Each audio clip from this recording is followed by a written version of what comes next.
actually myself Devanshi, and today I'm going to tell you some important exception and some important concept of our legal system, that is power of the Supreme Court to review its own judgment. Basically, no court, no subordinate court like district court, high court has a power to review his own judgment. No court has this. No, our constitution doesn't provide any kind of right to any of our court to review his own order or own judgment. But Article 142 of Indian Constitution provides power of the Supreme Court to review its own judgment. Means it provides Supreme Court to review its own judgment, but in their exception case. And what are the exception?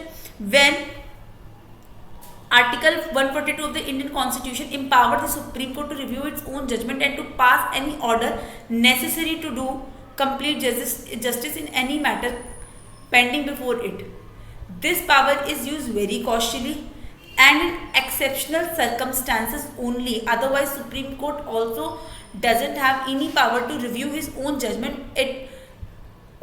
Constitution only gives power to review his own judgment to Supreme Court when there is some exceptional circumstances in which judgment must be necessary. So this is an exception of to review an order. No courts, neither district nor high court, have power to review his judgment. Only Supreme Court in some exceptional circumstances have power to review his own judgment, and that is given under Article 142 of the Indian Constitution.